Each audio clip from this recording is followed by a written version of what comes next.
Hey Band Geeks, today I'm going to show you how to break in a brand new box of reeds.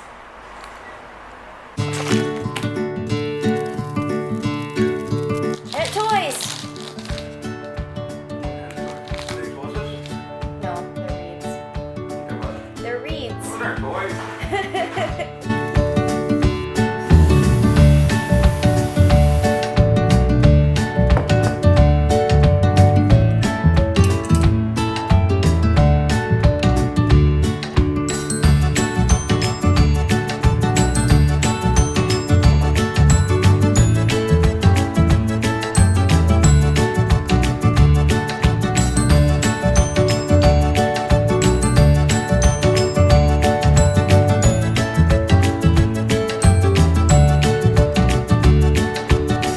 Do you dare me to drink it?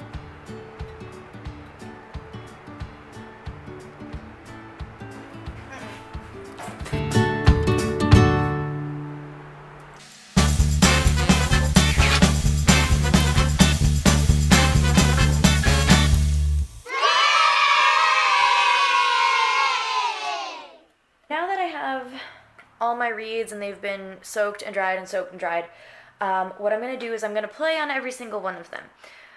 So I have a concert tomorrow, so I need to practice my music, and so I have 5 pieces on my really super official stand right here. It's great, super professional, but my wire stand is in my car, and I've got a broken foot, so I'm not gonna go out and get it. Typically, I would suggest starting with like playing on one reed for your scales and warm-ups, playing on a second reed to practice your etude, playing on a third reed to practice your repertoire, and then the next day when you practice, because you practice every single day, the next day when you practice, pick 3 new reeds.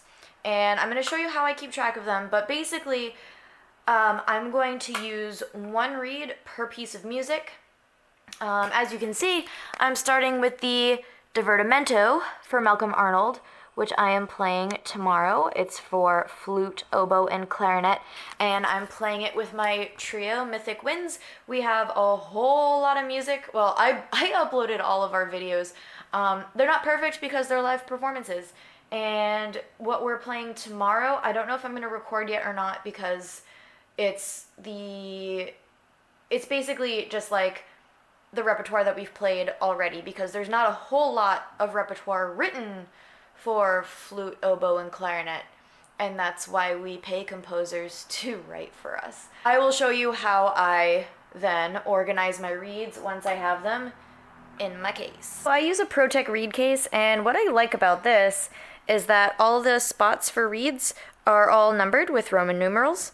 So I'm going to start with reed number 1. Also, the really good thing about soaking your reeds a couple times before playing on them is that it takes away that, like, factory flavor. You know what I'm talking about?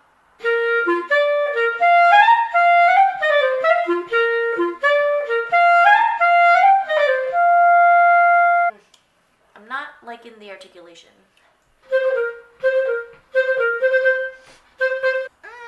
Okay. So, played on it for a couple minutes, and the articulation is a little foofy. Good dynamics, there definitely is potential.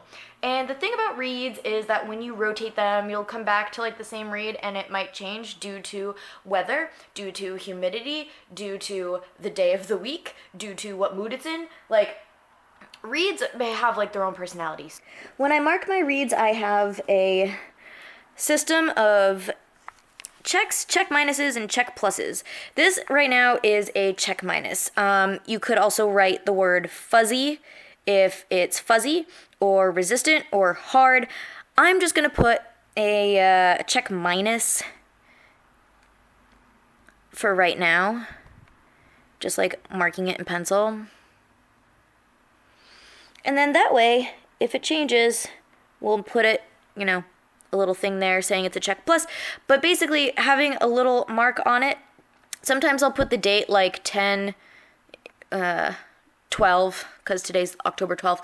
But, you know, just marking a little something. You can do it in pen, you can do it in pencil. It doesn't really matter how you do it. Just a little thing to indicate, like, you know, this isn't the best read, but, like, it kind of works. Just gonna put a trigger warning in here because I greatly disturbed one of my viewers who had a fear of tubes. So I'm gonna be talking about tubes for a little while. So if that kind of thing freaks you out, you might want to skip forward a couple of minutes. But for those of you who are not freaked out by tubes, a reed is made up of a bunch of little tubes. And I've talked about this in previous videos. Like I made some reed videos like 2 or 3 years ago, probably 3 years ago at this point. But basically, when you look at the bottom of a reed, you're not going to be able to see it, but it's made up of these tiny little dots. And basically, those little dots are the openings of tubes that extend all the way up through the reed. You see that there's like a little slope down, and that's where the reed is cut. And basically, all along this half of the reed, they're all openings for tubes. So the more you play on a reed, those tubes will eventually get crushed down. But if it's a brand new reed, those tubes are going to be open for a little while. So here's like a cool little fun, stupid party trick you can do. If you get some water on top of the reed so that it's, you know, a little bit wet, and then you blow some air through the bottom. I don't even know if you can see that.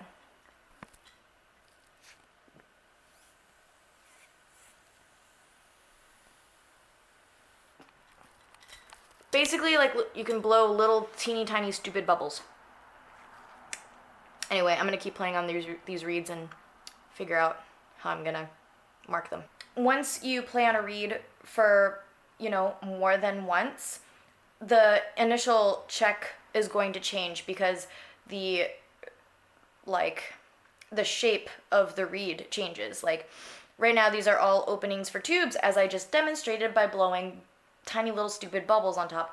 But as you play and as there's pressure being put on this part, those tubes get crushed. And when they get crushed, like, the reed gets a little thinner, and then your saliva also breaks down the reed. So reeds are constantly changing. So even if it's a check minus, even if it's fuzzy, you'll still more than likely be able to bring it back to life. Remember one time I was in a masterclass with Richie Hawley. He made a point of saying that the perfect reed is just like Santa Claus.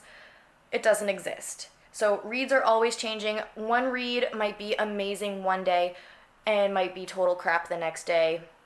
We just don't know. It's been raining for like a solid week here, so all my reeds are shit. So that's why I bought a new box, because I can't deal. Oh.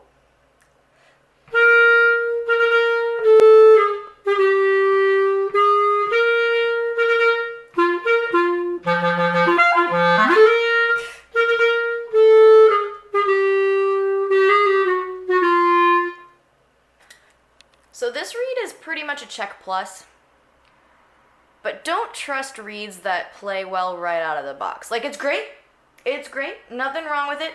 I don't trust it. It's too good. So I got a little carried away with practicing. I actually just finished practicing this thing. A lot of high C's. My mouth is killing me. I'm playing it in November. Found a pretty good reed. So the reed that I was on, like, it started off really fuzzy, and then I played on it for about 15 minutes, and it became normal. Actually, it's a pretty good reed. I might play on it tomorrow, actually. Regardless, that just goes to show that, you know, a reed can start off being, you know, really uncomfortable to play, and then after like 10-15 minutes of playing, it just becomes comfortable. When you're breaking in a new box of reeds, keep that in mind. Like, the reeds are gonna change so much from when you take it out of the box to when you soak them to when you play on them the first time, the second time, and so on. I would do a whole video of all the reeds that I tried today and like how much they've changed, but it's not gonna be that way for everybody, and I feel like that would be kind of boring. If you have any like questions, comments, tips, I think I covered everything that I wanted to cover in this video. I just wanted to thank everybody really quickly for sticking around. This month has been absolutely nuggets. Like in September, my like teaching schedule started up again, so I'm like, I've got a full-time job, well, now a part-time job, and also all of my teaching outside of work hours. And then this month, it's October now. I've already had one performance. My trio recital is tomorrow, and then I'm playing with the symphony later on this month. So I've got 4 concerts this month, plus rehearsals for an opera at the end. That's going to happen pretty much this month. I mean, November 3rd comes so quickly. So yeah, I hope you enjoyed this video. Thank you for sticking around. I know I haven't put out a helpful video in a while. Reeds change a lot. They change a lot, and they can be fickle and frustrating, but when you find a good one, there's no other feeling like it. I think my next video is gonna be covering the humidification process, since it's starting to get a little cold, at least where I am. The heat's gonna be coming on soon. The humidity is just gone, even though it's been raining for a straight week. So the next video is going to be about humidifying not just your instrument, but also your reeds, and how to do that responsibly. Until that video comes out, go practice.